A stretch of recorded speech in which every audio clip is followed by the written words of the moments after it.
5 seconds.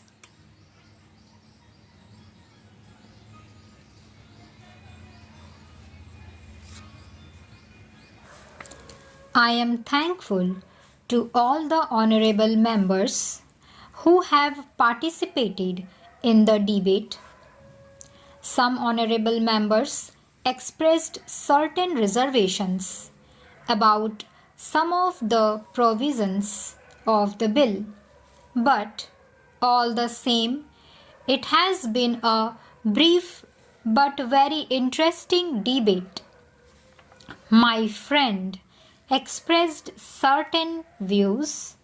I thought that his party had become wiser because of some developments in the country and because of the way the problems of land and agriculture in this country were getting solved. And my understanding was that party broadly agrees with the national guidelines on the sealing laws. Once I had some talk with his leader and I was told that the party broadly agrees with the land reforms legislation and guidelines, but opposite views I have heard just now from my honorable friend.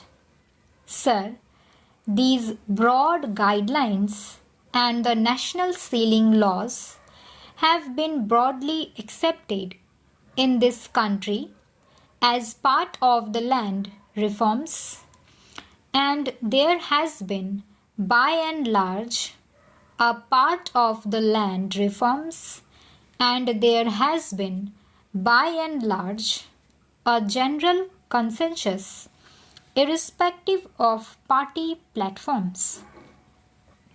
But while my friend spoke about the bill, though he did not positively say that he is opposed to the provisions, he expressed certain views. For instance, he thought that there are certain contradictions involved in the government policies as far as land sealing laws are concerned. He asked, how is it that, on the one hand, the government is promoting mechanization and, on the other, the government wants to have farms of 8 hectares. Now, I would like to tell my friend that as far as India is concerned, first of all, this is not a country where we can afford to have big farms. The days of big farms, absentee landlordism, and very large holdings have gone. In fact, we can claim very legitimately that one of our very proud achievements is that we have done away with landlordism. We have done away with big landlords and big estates.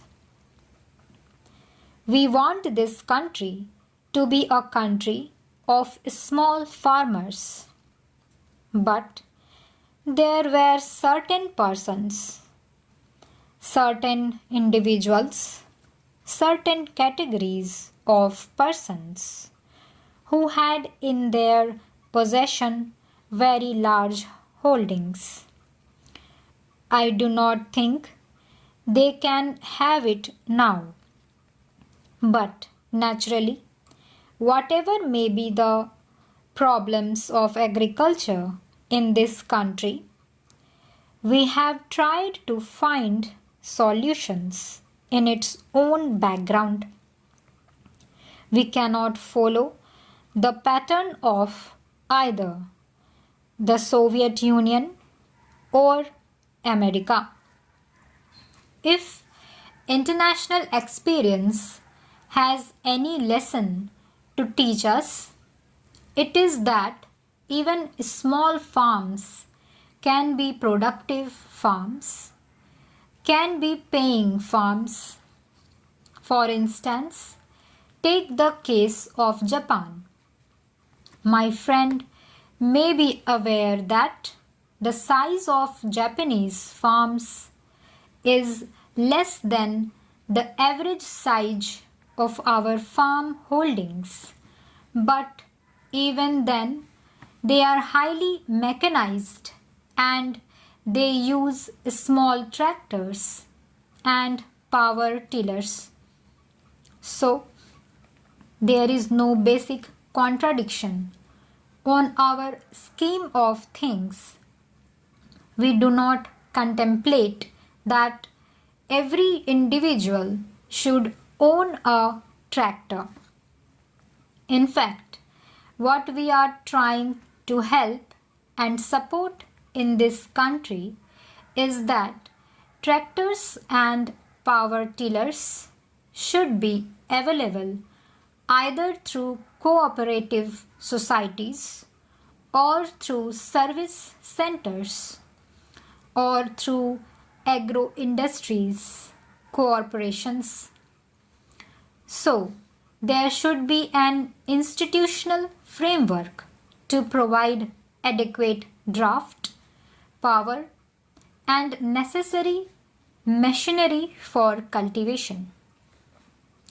I do think there is any contradiction involved, but we do not think that every farmer should own a tractor.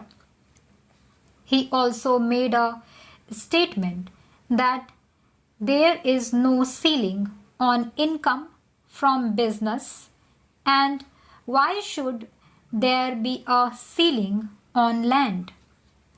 This matter has been discussed and debated in this house for over 2 or 3 decades now. The position of land availability in this country or the land-men ratio in this country is well known.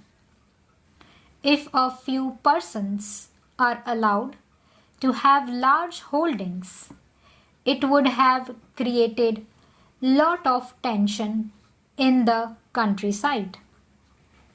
It is not, therefore, in the interests of the country. But I quite concede that it is not possible to distribute land in the rural areas on the basis of calculation of heads. This is the other extreme which we do not want. We do not want wide disparities to prevail in land holdings. We cannot compare the agricultural sector with industrial sector. That has not been the thinking in this country. The ruling party does not have such views. He made one point with which I broadly agree. He said that while allotting land, there should be some minimum. We have advised the state governments that whatever land is allotted to the scheduled castes and scheduled tribes or other landless persons should fulfill the minimum requirement in regard to the size so that they can make out a living from that land. But when the landless persons are so many and demands and pressure are so much, the state government will naturally have to compromise on that, taking into consideration the local situation. So naturally, they have to cut down the sizes of the lands whenever the people are more and land is not enough. I hope the people shall also compromise there